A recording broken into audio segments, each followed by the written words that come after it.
It's kind of weird when I think about my engineering career, like the resume I built, the experience I had on paper. It was like, if I was going to use an analogy, it was like a nuke in like war, like business war.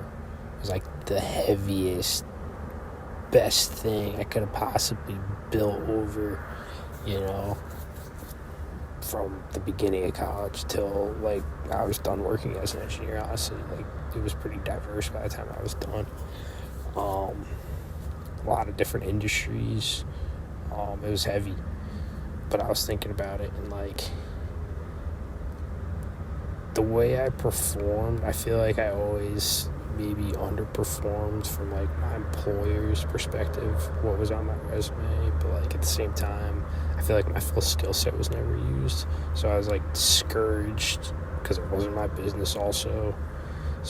So like there was a reason why I feel like I might have underperformed what my resume may have looked like to an employer compared to how I actually performed in my jobs. But like it was hard for me to get into. There weren't my companies. I was learning impractical skills to my everyday life, and I wasn't using my full skill set. But then when I take my skill set outside, my actual full skill set outside of this like heavy resume that I worked hard to build for, all throughout college, all through my work experience, when I take my actual full skill set that I can't even put on my resume, I think that is even more than how my resume would ever could ever be used. Like, when I take my skill set into the digital world, it's even, like, beyond that. And, like, I feel like all the engineers that I went to college with in grad school, that I was working with at a lot of my jobs, like, we all had the same kind of resumes. We were all picked from the same pool. We all built these, like, nuclear warhead business resumes where you can just, like, get different jobs. You can work in engineering, outside of engineering. You can utilize, different things in your resume to find different jobs, like, pretty easily if you can sell yourself. Like, I wasn't the only one like that, but then it's just like for me, in a unique sense, stepping outside of engineering made sense because of this extra skill set that I have in computers and in the digital world, and I learned in digital marketing, and I didn't even get to develop like graphic design that I started to touch on. Anything that's like intriguing to me where I can be creative, I can get really good at because I really get into it and I have fun with it, and I don't find myself like, when I'm working on different projects and I get really excited about them, I'm not checking the time, and time just flies by, and I just like keep going, and that's why I know I made the right decision. That's one of the reasons I know I made the right decision. I know I talk about one of my old jobs a lot. This video is not going to be different. When I think about, the crap, this shitty experience, I don't elaborate on it. It's, it takes time and effort for me to go into detail about every situation, how ridiculous it was. Usually pretty vague about it, but that will happen. But it's not just about people like me, who think how I think and like to keep to themselves sometimes and like to be creative. It's about people who aren't like me. It's about all people. It's about how people are treated in society, how people are treated in the workplace. And it was just completely overlooked. But I'm not going to let that, go on for very long. My plan is to help myself first. I'm going to go probably to therapy at some point. Still lasting effects from being in that situation on a daily basis, and then, not really getting an escape because of how it impacted my community. And lasting as long as it has. Definitely need to talk to somebody, but I'm not going to, just use that time for that. I'm going to use this to, work on a book. I'm going to find the right therapist who wants to work on a book with me because my story is very important. My situation is very important, very unique. Like I said, it's about all people in society when you really look at the big picture. And, I have every intent. To, bleed my words and have them burn into those pages like the actions and the results of those actions of my coworkers left, and how those actions burned into my brain, how they burned into my heart, how they burned into my soul, and how, it was just fucking funny. But I'm gonna use my skills. I have a lot of skills, and I can write really well when I try really hard. I'm gonna write one hell of a book. It may expand beyond my work experience. It may focus on my work experience. We'll find out. I'm gonna find the right person, sit down and talk to them, and figure out, how to get this thing into perspective. When I think about it, it was beyond funny at points. It was targeted. It was intentional. It was planned. It was sad. It was really sad. It was ridiculous. It was shocking at times. And I handled from the beginning. People can look at me like I'm immature, like blah, blah, blah, blah, blah, blah, who weren't in that office every single day. I handled playing with fire very seriously from the beginning for a reason. Here we are.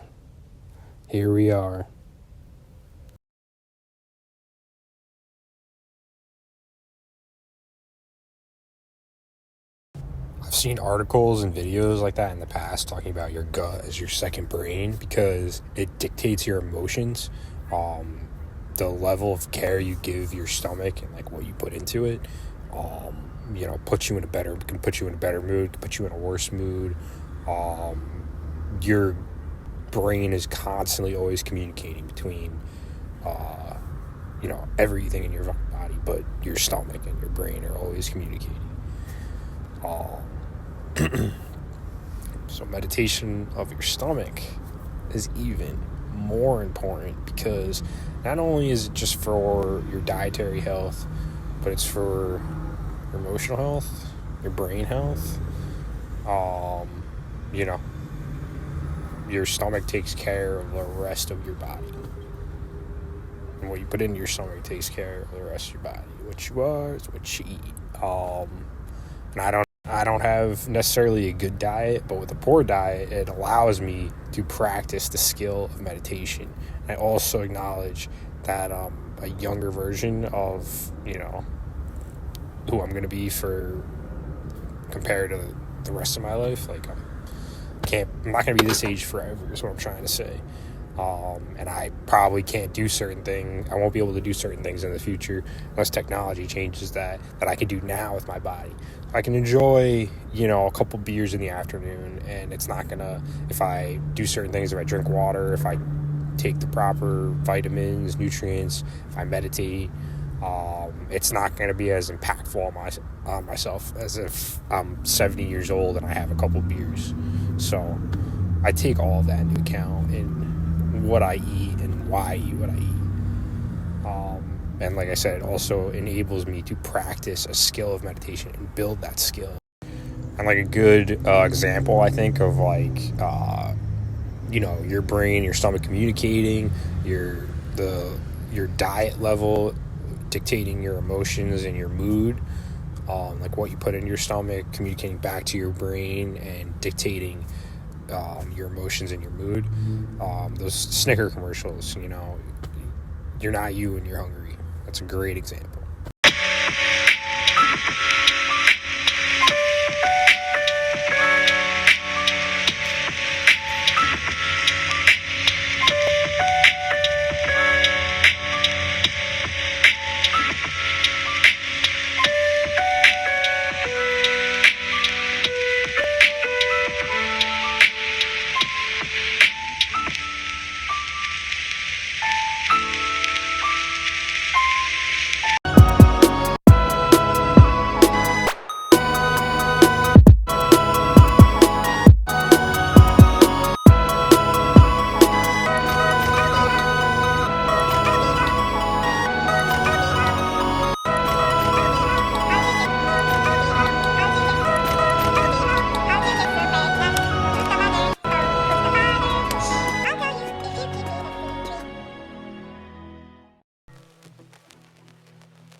been doing this a lot over the last week. My coffee's down to the bottom and it's cold and it's been sitting around for a while. I go to make cachava. Usually at that point I'm hungry anyway because I've been drinking coffee and probably not eating food because it kind of restricts your stomach when you drink coffee. So I'll throw the rest of the coffee in my cachava mix, and then it gives my cachava mix a little bit of an extra boost and some caffeine.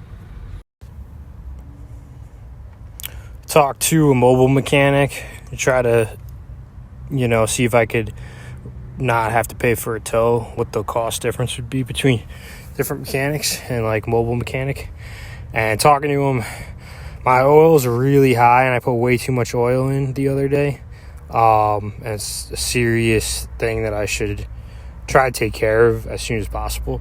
So I'm going to try to drain some oil out of my van because even just running it the other day, I didn't move it anywhere, but just trying to see if it would move without it,